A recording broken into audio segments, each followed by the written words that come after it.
Hi, ladies and gentlemen. Dave Dobbs here. It's the 17th of June today, 2018, and it's a very significant day because today, round about today, it's been. Well, I'll explain the mass of it as we go through, but today basically is more or less the day that we're exactly on the far side of the solar system to Planet X, almost exactly.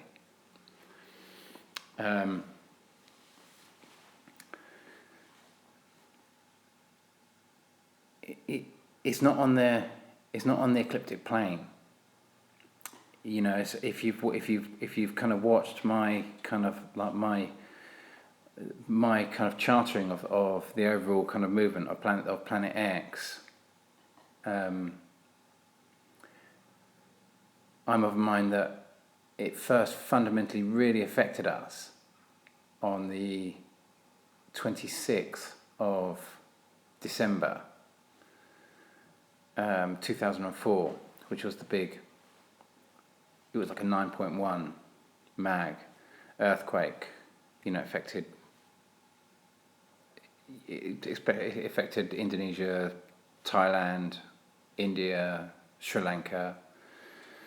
It affected the globe, didn't it? Really, it was massive. It affected us all massively. It was huge.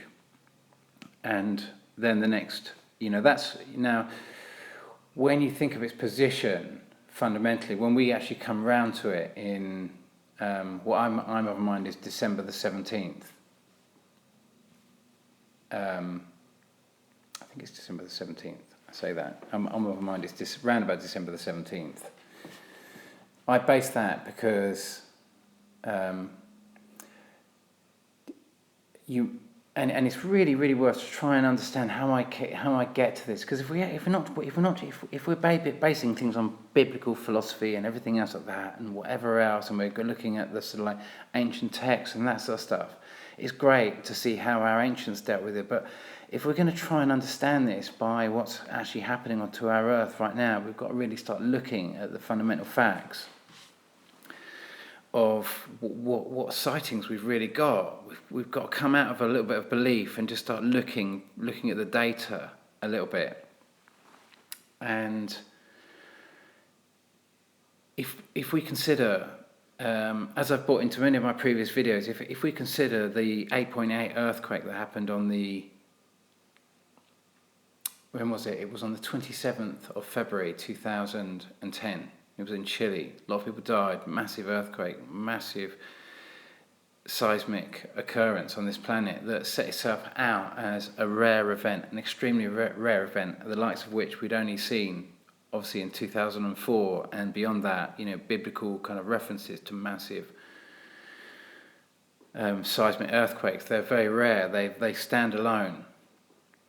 And so we had something significant happen there. I, at that time, wouldn't have believed Planet X or any of this, if I'm actually honest with you. I didn't even know that Planet X was part of the whole kind of like 2012 prophecy or anything else like that. If indeed it really was, it certainly wasn't understood. I didn't understand that.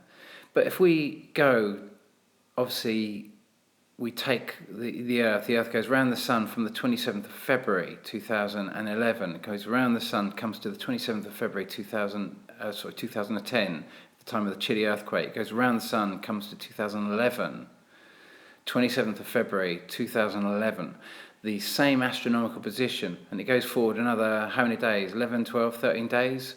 13 days to the 11th of March 2011. So it's like a 13-day difference in astronomical positioning.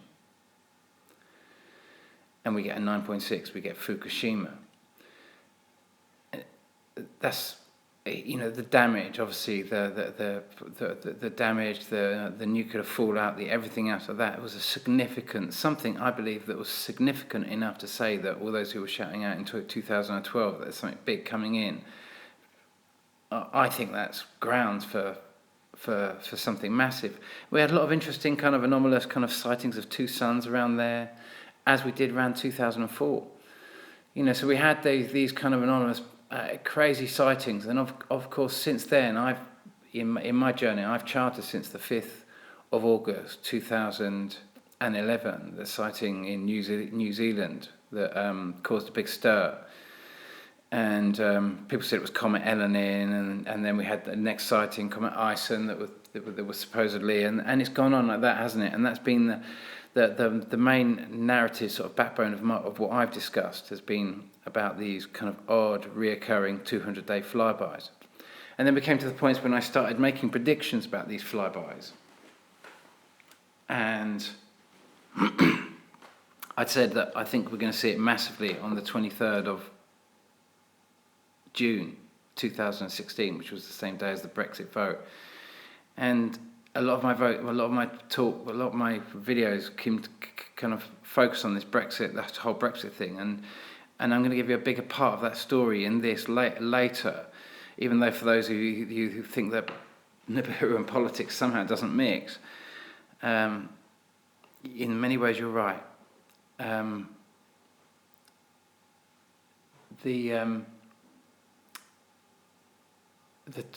Sorry, I just heard a noise outside the front door there. So the 23rd of June, I was kind of the date I said that we might see it really, really big there, because like I say in my previous videos as well, and I know I parrot this out over and over in different formats, but there's always new stuff to bring to this.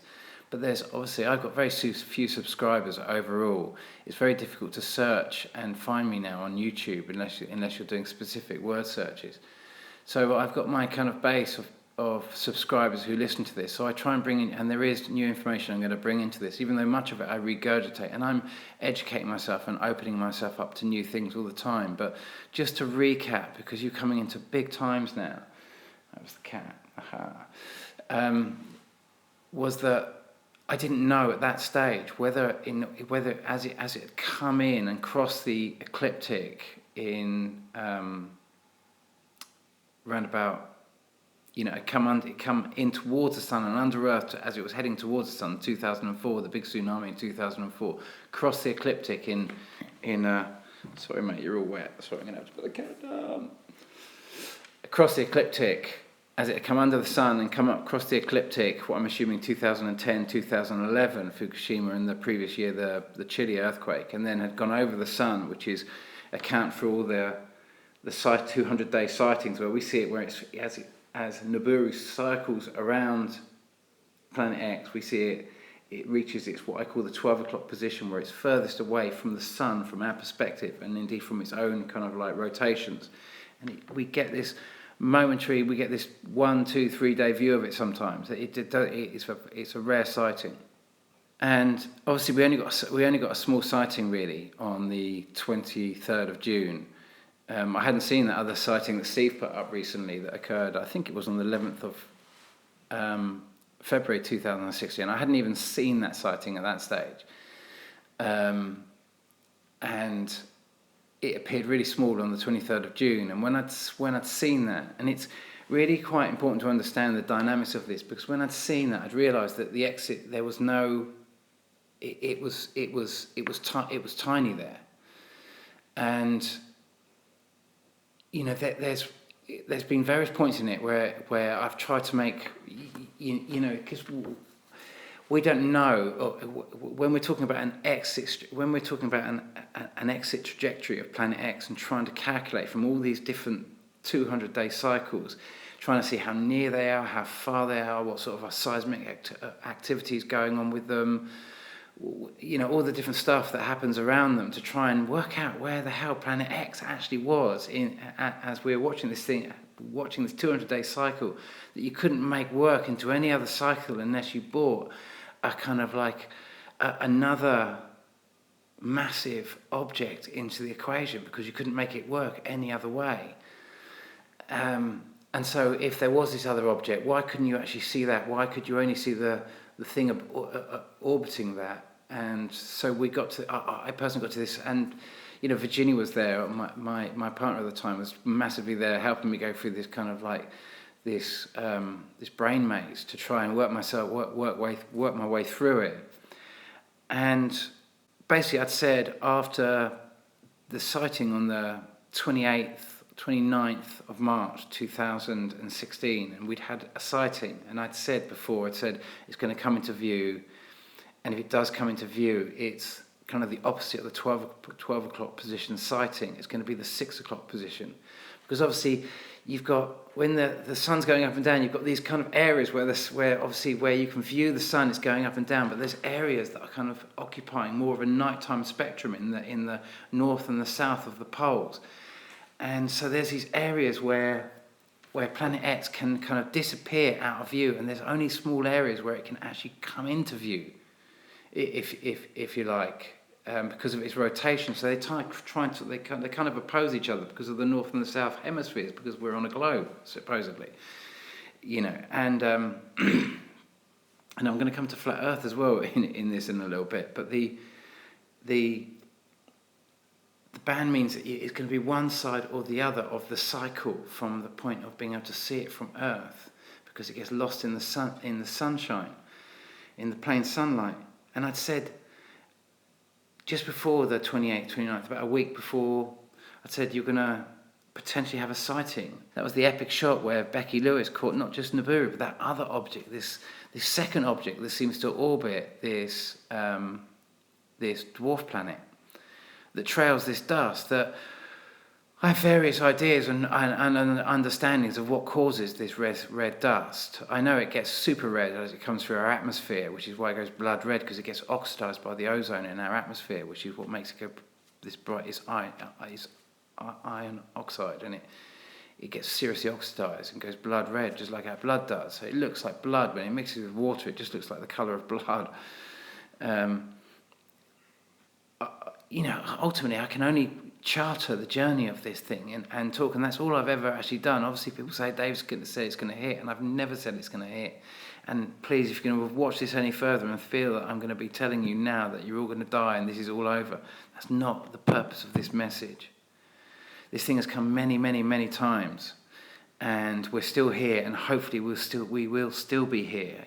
This is not about trying to tell you that we're not going to be here, that this is going to destroy us. We've been through worse, but we transit this thing every, I think, about 400 years. And I'm not going to go so much into the Shakespearean side of, certainly not from the Tempest, which is what I refer to often in some of my videos, because I believe that the whole Shakespeare thing was born as a result of the passage of Planet X. But I do feel that we will have to explore a kind of different direction in this video. And my videos don't come so often, as you probably noticed, and I don't race through them, and they're quite long and quite... I'm not trying to do you a sensational kind of shot to try and get views. You can see there's no advertising on my channel. I don't make any money out of this. I'd like to sometimes, but what's coming in affects us so massively now. And I want to try and explore a little bit more about the process that's going to happen from here. Because you're more in control of it than you ever realise, or perhaps than you ever have realised. We decide our fate in this. We decide how this goes. You saw what happened last year. You saw how close we came. Last year, as we came in, Planet X left the kind of its 12 o'clock position when we were in the August position going around the sun. As we approach, by the time we approached to the vicinity of Planet X, basically, Nibiru had long gone, and only the residue of the tail left, which was the big shot in the 16th of October. And just excuse my kind of stalling a little bit with this video, because I want to say some things and I don't really know how to quite say them, because I know I'm going to offend a little bit, but I also know I have to do the kind of the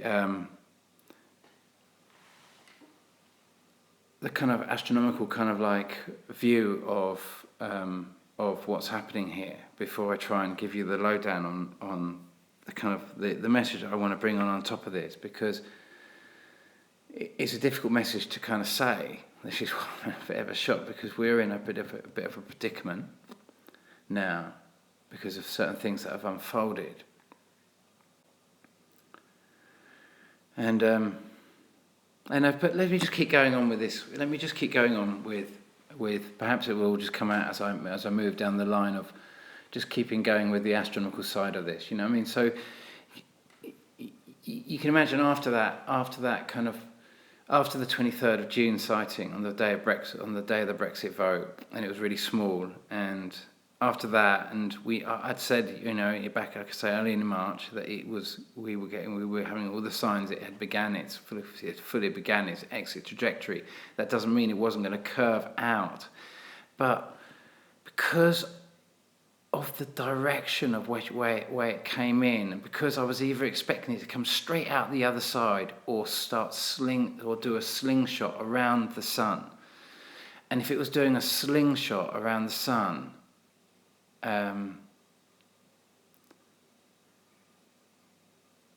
it was going to come out one way or the other, because of the stage of all the sightings that we'd had since 2011. I was finally coming to observe it quite late in its bigger process. I was finally seeing it on its way out. Everyone else had, all the greats, you know, Carlos Ferrado, the 1920s, he was seeing it coming in. You know, it was common talk right up until the 1980s and the late 80s, until the Reagan space program, and the whole thing was just taken into the realms of Hollywood. You know, with Star Wars and Dune and all these other kind of like science fiction movies that kind of made light of the whole thing and turned it into a bit of a Hollywood movie where it all just seemed unbelievable. And then we've just had to watch, and at every stage I've said it's going to flood. We've had major floods, and every time, you know, it's like nothing happened. Just like with the 2012ers, you know, you lost the Pacific to radiation.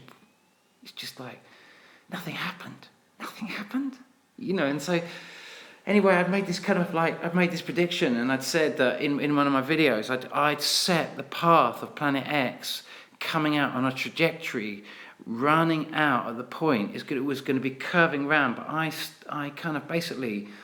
I originally started it in November, and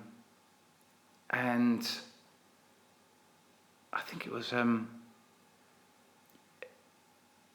originally started it in early November. I don't know if you remember, I said it would cross the ecliptic back when I made a video, and I said it should cross the ecliptic round about my birthday on the 7th of November, early November. And then, because of these earthquakes, these two earthquakes in in 2010 and 2011, this giving me the gradient of its it wasn't kind of travelling from the ecliptic over the sun completely perpendicular. It was at a slight angle, and this angle was demonstrated, like I say, by the 2010, 2011 earthquakes. Anyway, so from there, then we came to round about the 20. I made it. I was saying the 24th at the time of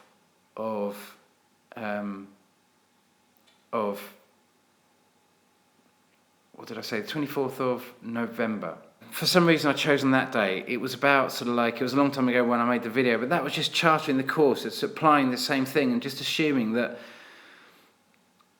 it was going to jump periodically around about 13 days, and to keep going with that, I didn't know if it would, but I just figured that if we were going to get a big earthquake around about 2016, it would be around about the 24th of November, because of the line of the 7th of November when I'd first made my first big calculations in 2015. And back then, I'd just calculated the 200-day anomaly.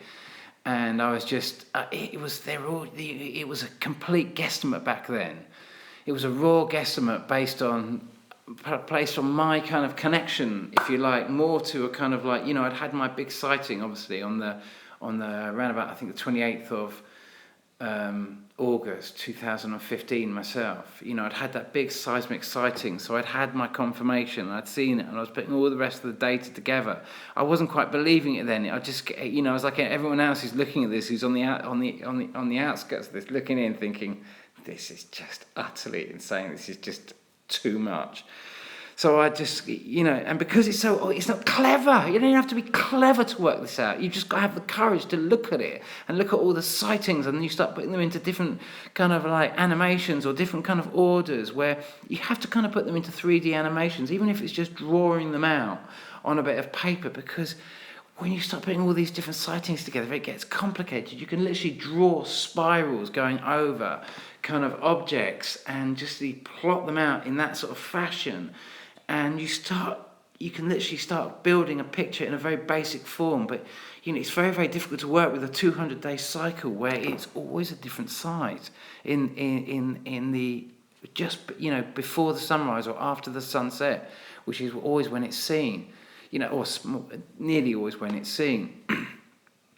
And so I'd said the 24th, and of course we had the massive earthquake on the 22nd of November in Fukushima again, and it was also simultaneously in New Zealand, and so that had led me to the next sighting, which we had, obviously, as I'd predicted all of that. As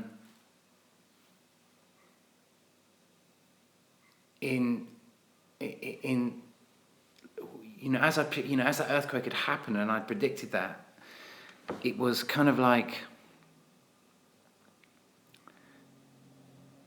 people think you're fear-mongering because you're seeing this thing coming in and you're moving. You're seeing all the patterns of it. And like I say, I'd seen it in a dream, which is what had put me onto it in the first place. And so it was so real, the dream, and because I'd spent this whole time writing this book called Laughing Gas and just talking about how we approach a wall, but never being told what the wall is, and always asking, and always just being told to finish the book, and not worry about the nature of the wall, because if I saw the wall, it's all I'd be focused on is the nature of the wall, or the wall itself, rather than the message behind this wall. And when we got to the 16th of October last year, 2017, we had all those sightings of two suns and all the red dust, and we had all the crazy sightings. I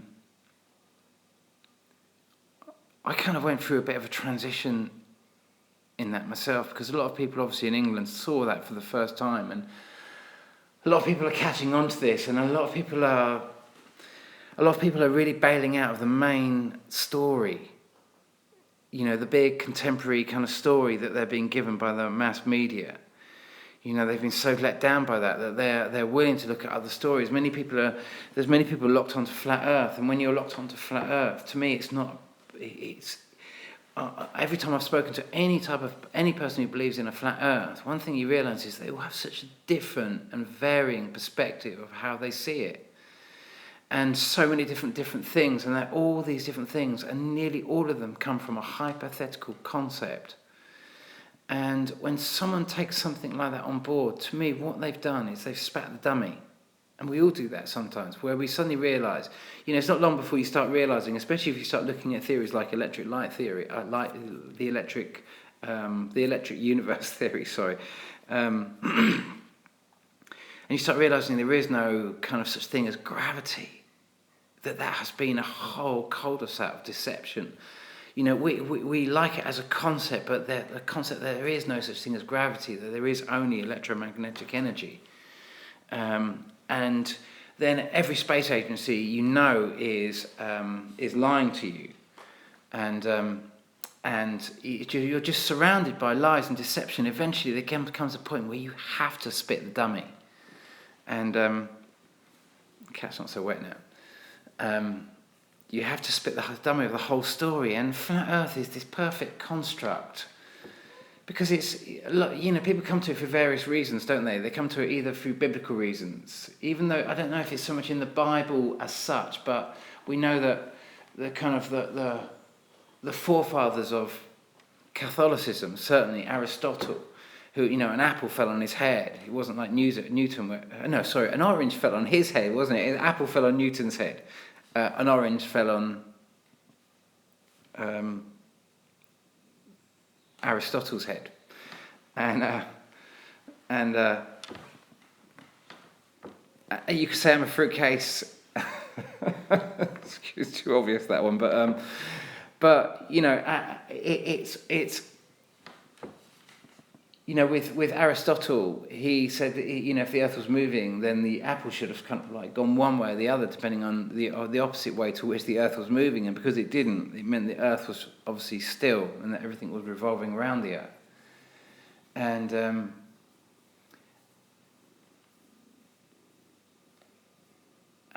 that's kind of the backbone in terms of kind of biblical references. I understand it mostly for flat Earth, but then most of the people, and I've got some dear friends who are flat earthers and would argue with me over obviously Nibiru because they don't believe in planets, and I would say to them as well that I don't necessarily believe in planets either. Even though I offer enormous astronomical evidence to this, I don't really see this as planets. I see this as a massive clock that we're in. And these are the hands of the clock that I see moving. And I have just understood when something from far away gets closer, we understand that something that far away happened. The Hubble constant that led to us understanding the kind of like... that led to us understanding kind of the backbone of the Big Bang, that was kind of like discovered by Hubble in 1929. The Hubble constant, where it says that the further something is from Earth, the faster it travels, I would say should be corrected, where the further something is from Earth, the longer ago it occurred. And I think that would probably fit true to most people in their understanding of the way in which light travels, the speed in which light travels, which means the further something is away from us, the longer it takes for light to reach us, the longer ago it happens. Hubble's constant actually ironically places us directly in the center of the universe. It just simply recreates the creationism that was destroyed by Galileo's telescope. And flat Earth is kind of a spawn of creationism, in a sense. And when you start looking at kind of flat Earth from some perspectives, I've had some avid flat earthers describe it as a much more of a kind of matrix kind of synopsis to the whole kind of thing.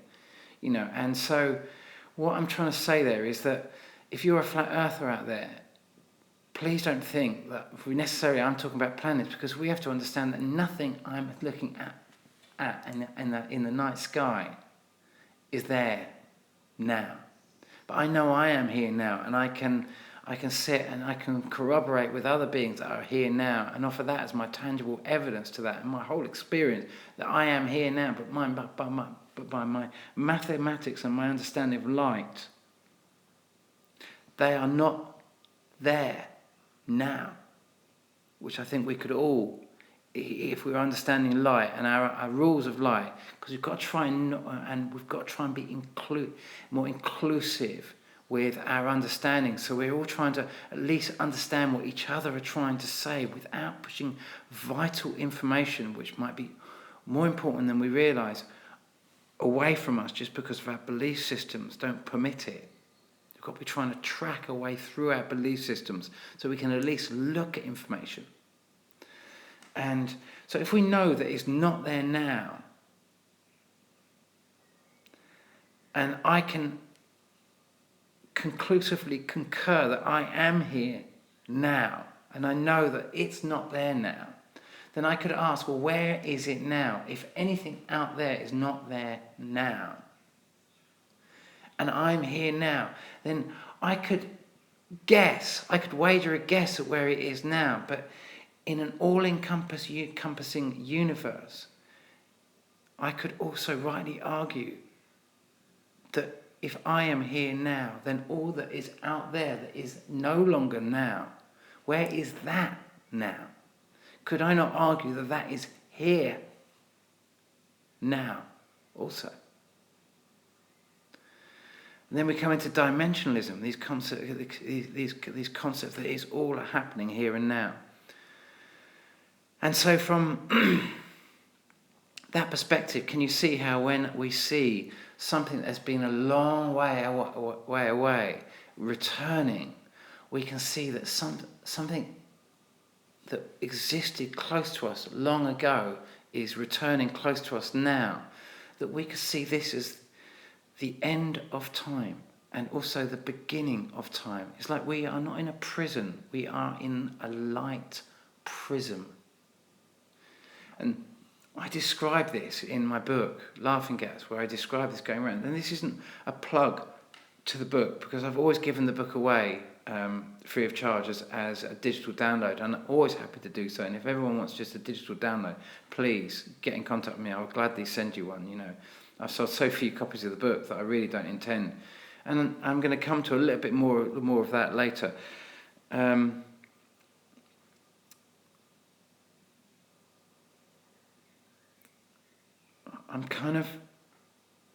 feel like we've kind of covered a little bit more, even though for my subscribers we've covered a little bit more about the astronomical kind of like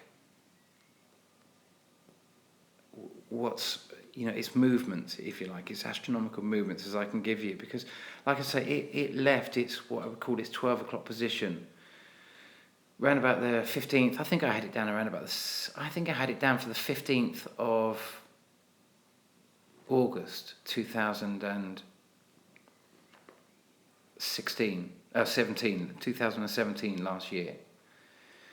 You can imagine as we got closer to the whole system, like I say, it had left that kind of 12 o'clock position, moved way down and was near to the 6 o'clock position by the time we were approaching the Planet X system. It had long since passed. We were just crossing the tail. This time it's, like I say, we can only ever charter this, and we don't know exactly how close or near. Like I say, we could, if we're really fortunate, we could sail past it before it passes us. And there is a possibility that could happen.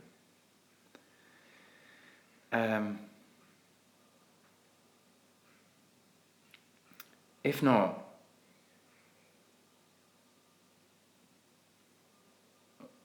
we are going to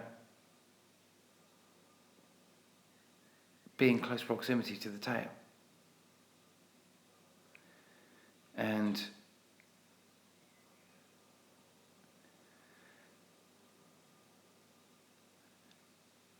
this is where we have to look at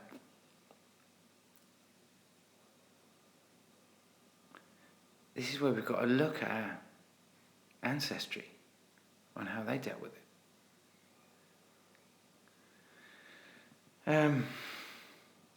I'm just gonna read you a very, very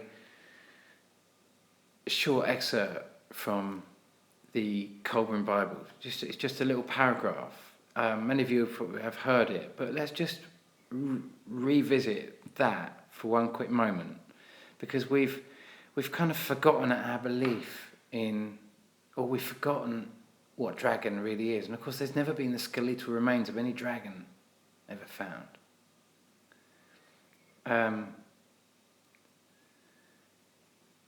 Every ancient society describes a dragon of some sort or other that is a great force, and supposedly George slayed the dragon around about the 3rd century, which ironically was around about the time when the Romans, who put Jesus on a cross, released their Bible. And before then, our ancients believed in a dragon that came about. And let me just find that up. Let me just pull that up and see if I can find that little bit of the Colburn Bible that just describes the dragon that circles the world about.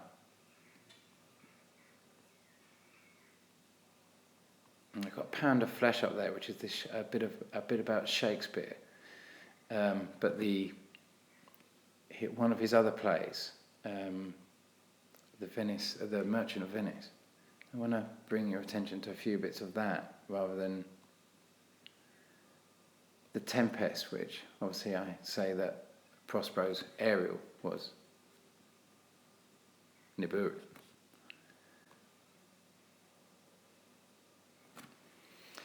At the time of the great destruction of earth, God caused a dragon from out of heaven to come and encompass her about.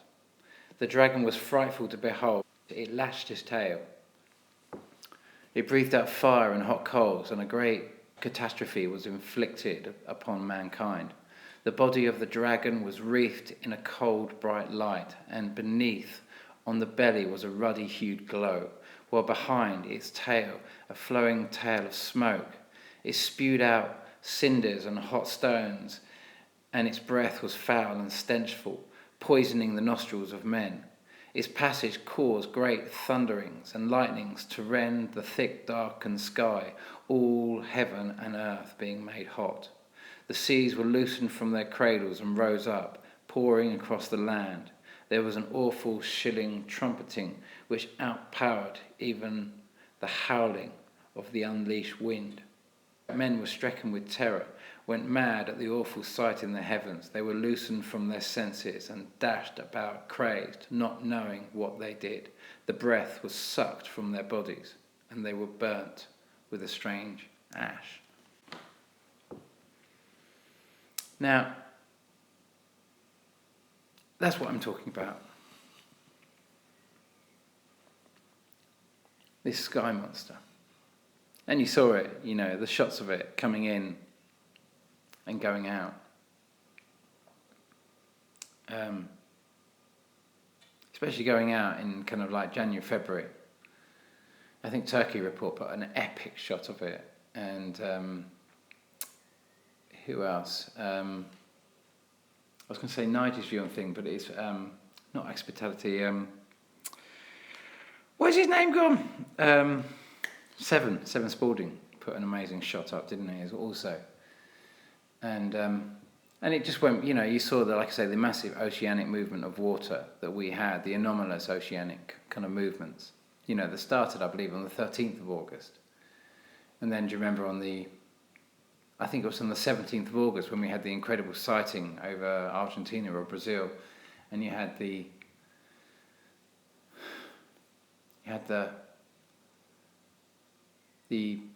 same day the European Southern Observatory. Do you remember that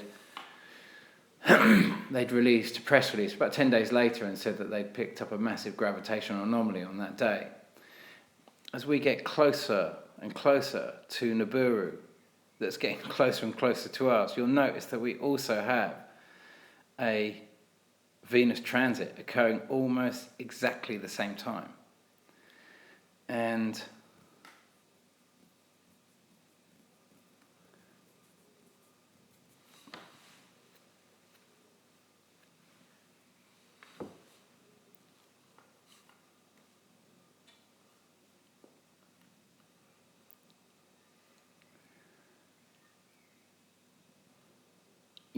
I've got to kind of ask you,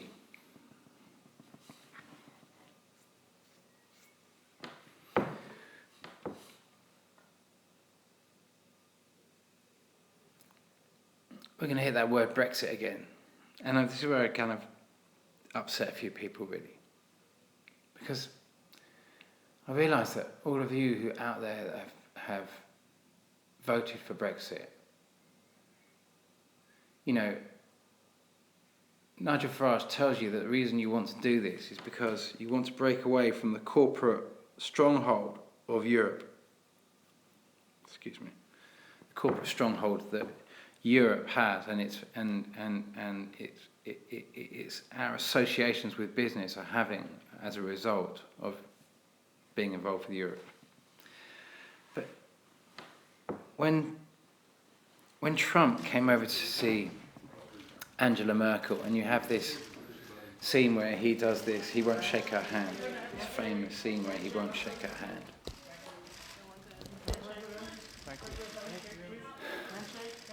And you have that scene where you see the day after Trump's inauguration, and you see him with Theresa May, and he's saying, well, she says to him in no uncertain terms, I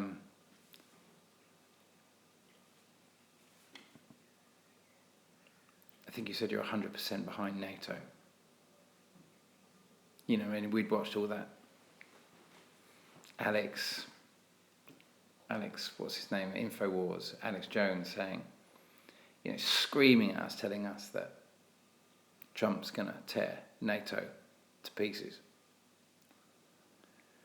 And then you hear him say, hear Theresa May the day after the inauguration, I think you're 100% behind NATO, and then on defence and security cooperation, it's not very convincing. United in our recognition of NATO as the bulwark of our collective defence. Could have been anything, Today, I guess. We've reaffirmed but our unshakable nonetheless, it commitment was to this overall alliance. Mr. President, I think a confirmation. you confirmed that you're 100% behind NATO. Brexit is the same deception on our side of the Atlantic. And remember, NATO is North Atlantic Treaty Organisation. It's all to do with the Atlantic. And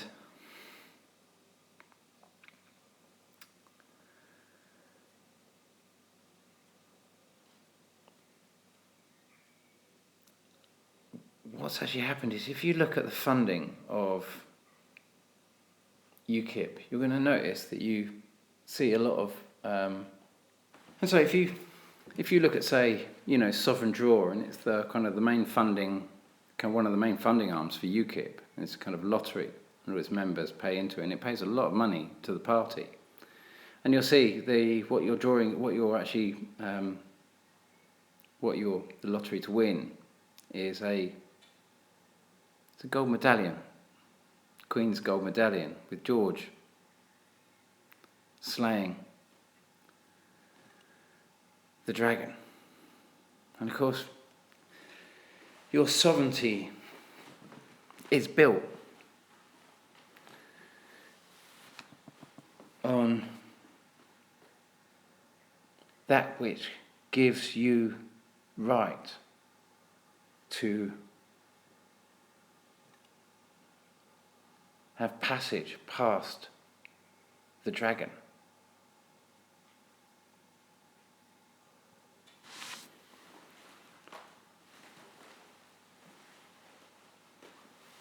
And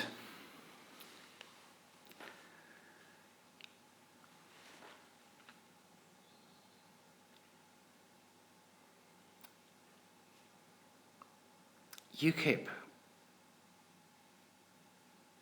has destabilised Europe. That was the whole process, to destabilise Europe sufficiently to force Germany to change its policies on genetically modified seed. You saw how Syria in Aleppo was bombed when ISIS got in, and they destroyed all the organic seed storage, the biggest organic seed storage in the Middle East.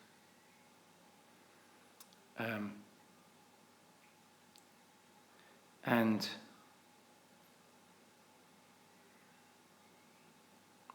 Brexit was a passage to break the resolve of Europe so that it could be... You see, Bayer,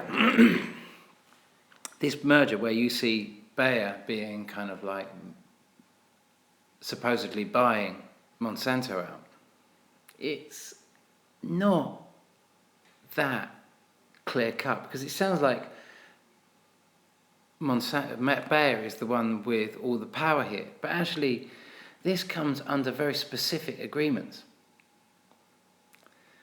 You see, and we understand the main testing of Monsanto is in Hawaii. That's where they do all their big testings of crops. Even though the headquarters might be in America, ultimately it's just experimenting with plants to see what will grow in the environment of severe toxicity. And those plants that succeed are the plants that they market, and then they pour those extreme toxins onto the land as pesticides. And this is where the experimentation is done. Now, when Bayer buys Monsanto, there is a condition that Bayer has got to sell off a vast quantity of its shares to actually what is the biggest it's the biggest pharmaceutical company in the world. I don't know what it stands for actually. BASF. It's a German chemical company, but for Bayer to be able to purchase, the Americans have put into, the US government has put into a whole thing that a large proportion of Bayer shares have got to be sold off to BASF. Now, we don't know what the exact shareholder structure of BASF is, but we do know that there was a kind of like, there was a big crazy explosion there on around about the 17th of October 2016, which was curious, and you felt like, oh, that's got to be because something or other, someone is being pressured. And when pressure like that happens to threaten share values of stock, and people are being motivated to sell certain amounts of stock one way or the other, and if they don't sell that stock, then the stock will lose value anyway. And so organisations, I have no doubt, can be pressured into kind of like moving stocks one way or the other. And this is ultimately about control of the seed, because this is enabling genetically modified seed to come into Europe. And Brexit has been pushed by UKIP, which is really kind of, it's just like the days of the Roundheads and the Cavaliers, kind of the difference between the Royalists and the you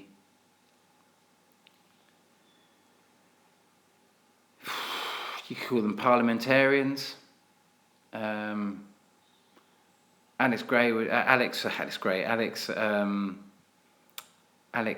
always forget his name, Infowars, Alex Jones would probably call them globalists, or whatever we want to call them. Some might call them capitalists, whatever the title of this, wherever this is coming in from, this kind of, whatever this battle, this ongoing battle is, where ultimately the people have to pick up the guns. It can be seen like, we're told it's a kind of a revolution. We're led to believe that, certainly on the French side it was the French Revolution. On the English side it was the English Civil War. But it's not the first time. The days of the Magna Carta. In 1215 there was obviously an uprising, and then a very similar thing. And I think in 1264, same thing, Battle of Lewes, an uprising. Where the monarchy is threatened by what is basically a massive uprising, even though we're not really told that in 1264 with the Battle of Lewes. But certainly we are with, you go to 1381 and Wat Tyler, the first poll tax riots, the kind of like, this is, you see what it is Brexiteers have this kind of like, the ones that I personally know, where the real edge of power was coming from was from this understanding that people are sovereign. And so this became the backbone of the whole thing. And so those people shouting out kind of the free man on the landers, if you like, was shouting out sovereignty. And they were recognizing that Brexit was going to give them their sovereignty, except that works on the assumption that you are not sovereign already, and that if you do this and you give all your power over to the Queen, and that is what's occurred with this manoeuvre, is you are fed Brexit by those who had an agenda to deliver great power into corporate hands, by destabilising the rest of Europe and make it go below the table of what it called decency. And I'm not trying to incite anger when I'm telling you this, but great karma has been created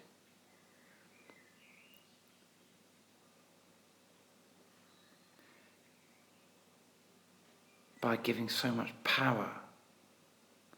You can understand that so much of that depleted uranium, the Queen is the biggest investor in the armament of the depleted uranium armaments, one of them, if not the biggest, probably the biggest. You know, it's very difficult to track it. I once spent a lot of time just tracking it back and realising just how deeply the Crown has invested into these type of weapons.